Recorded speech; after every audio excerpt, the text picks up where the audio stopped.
안녕하세요. 신라호텔에서 인터뷰를 진행하고 있는 할신의 인턴 기자 홍준표입니다. 이곳에서는 마블스 서울 2019 행사가 진행되고 있습니다. IBM의 박사열 상무님을 모셨습니다. 상무님 안녕하세요. 안녕하세요. 네.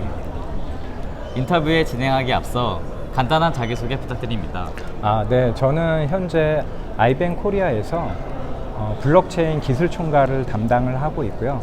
저는 1998년 1월 달에 한국 IBM의 연구소로 입사를 해서 연구소 생활도 해왔으며 개발자부터 고객들의 프로젝트들에 대한 다양한 경험들을 가지고 있습니다. 현재는 이제 블록체인 관련된 일들만 종사를 하면서 한국 IBM이 추진하고 있는 국내 블록체인 사업들을 리딩을 하고 있습니다. 네. IBM은 하이퍼레저 패블릭을 활용한 블록체인 서비스를 제공하고 있습니다. 하이퍼레저는 퍼블릭 블록체인인 이더리움과 비교했을 때 어떤 강점을 가지고 있나요? 우선 이더리움이냐 하이퍼레저냐를 떠나서 명확히 아셔야 될 게 있습니다. 우선은 그 퍼블릭 블록체인 영역과 그 반대인 퍼미션드 블록체인 영역으로 나누어집니다. 그러한 측면을 나누는 이유는 뭐냐면 거버넌스 체계에서 나누어지는데요.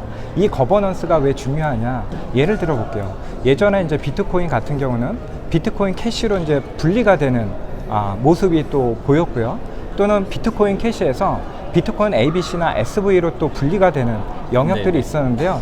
이러한 것들은 서로 간의 헤게모니를 누군가는 컨트롤 해줄 팀이 없다 보니까 이 암호화폐 시장의 모습이 어떻게 될지는 모두가 이제 퀘스천 마크를 달고 있습니다. 하지만 기업들이 하는 블록체인은 그런 영역들을 벗어나서 기존의 퍼블릭 블록체인 같은 이더리움은 그 익명성을 보장하는 반면 기업들이 하는 블록체인들은 이미 잘 알고 있는 파트너들이 그 네트워크에 참여해야 할 뿐만 아니라 데이터 프라이버시 또는 속도, 확장성 이런 영역들이 훨씬 더 중요하기 때문에 비즈니스 목적에 따라 기술들이 서로 다르게 구성될 수밖에 없습니다.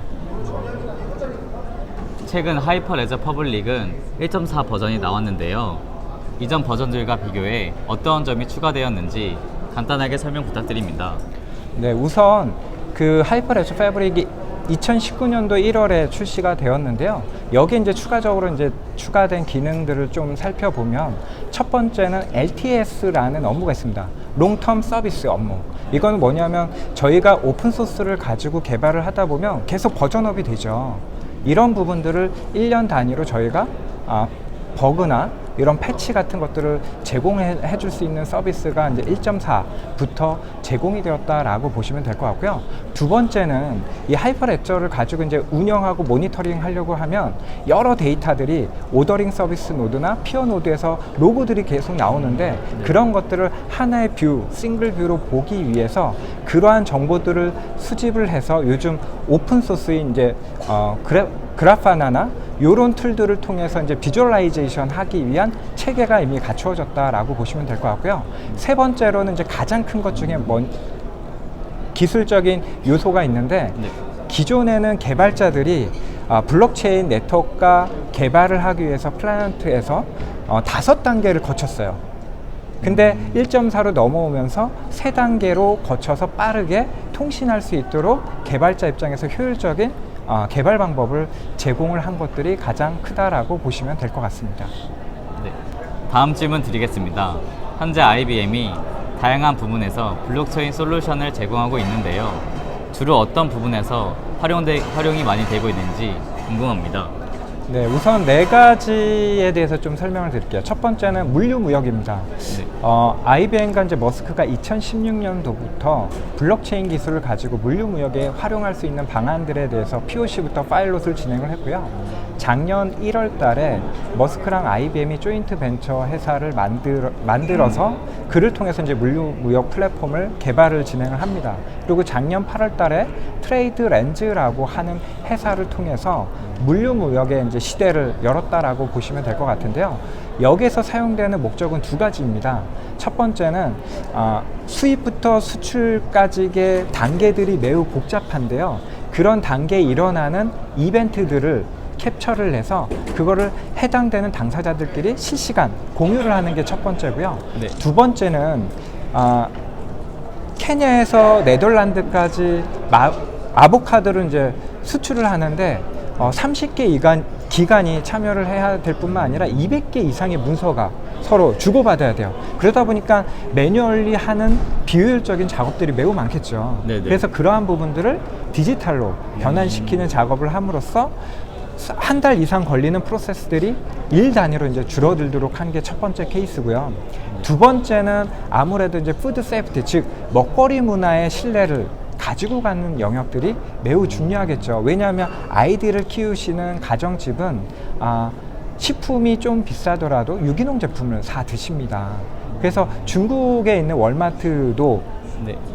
그 돼지고기를 어떤 농장 주인이 키워서 가공 처리 업체에 넘어가고 그게 유통이 되어서 월마트에 팔렸을 때 네. 소비자들은 이 돼지고기가 어떤 농장 주인으로부터 유통이 되어서 왔는지의 이력 관리를 투명하게 보고서 사서 먹게 된다라고 하면 모든 먹거리 문화에 대해서 안전하게 믿고 먹을 수 있는 문화들이 만들어지고 있고요. 네. 미국에서는 뭐 햄버거 회사 같은 영역에서는 이미 냉동식품의 소고기 패치를 신선육으로 블록체인을 통해서 바꿈으로써 소비자들한테 더 맛있는 햄버거를 제공할 수 있을 정도로 먹거리 문화가 변화가 되고 있고요.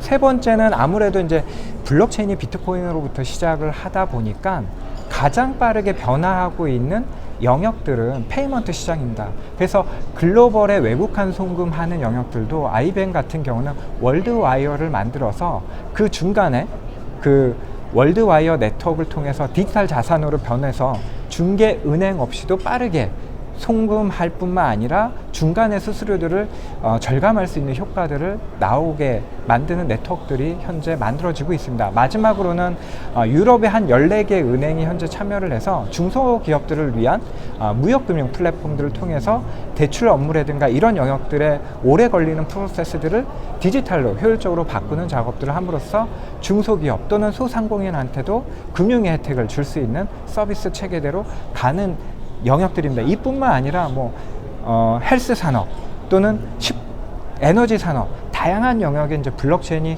확장되고 빠르게 변화되고 있는 트렌드가 지금이다라고 보시면 될 것 같습니다. 네. 현재 전반적으로 블록체인 기술을 놓고 보았을 때 개선돼야 할 점은 무엇이고 이를 개선하기 위해서 어떤 노력을 해야 하는지 간단한 설명 부탁드립니다. 우선은 저희가 기술적인 관점만 많이 보실 텐데요.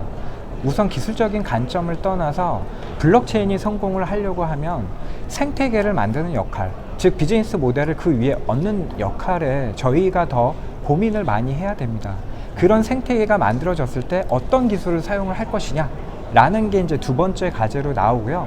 현재 기술적인 측면을 본다라고 하면 확장성이라든가 아니면 데이터 프라이버시 또는 사용자에 대한 KYC 이런 영역들이 아무래도 이제 부족한 영역들은 있겠죠. 하지만 이런 오픈소스의 산업 테크놀로지들을 통해서 빠르게 그러한 산업의 니즈를 담아서 변화 발전하고 있기 때문에 제가 볼 때는 2, 3년 내에는 우리들이 고민하고 있는 기술적인 영역은 이미 다 올라와 있다라고 생각을 합니다. 네네. 하지만 가장 중요한 거는 이런 블록체인 생태계를 어떻게 잘 만들어서 그 산업에 임팩을 주느냐가 중요하기 때문에 그런 관점에서 블록체인은 고민을 하는 것이 중요하고 블록체인은 0부터 100이 있다라고 하면 100을 고민하는 것들이 아니라 한 10부터 고민을 하면서 정말 최소 실행 가능한 네트워크를 만드는 것들이 매우 중요한 시점이다라고 보시면 될 것 같습니다. 네. 마지막 질문 드리겠습니다. 우리나라가 세계 블록체인 시장의 리더가 되기 위해서 지향해야 할 방향이 있다면 한 말씀 부탁드립니다. 국내 시장이 아무래도 글로벌 시장에 비해서 6개월에서 최소 1년 이상 좀 늦다라고 보는데요.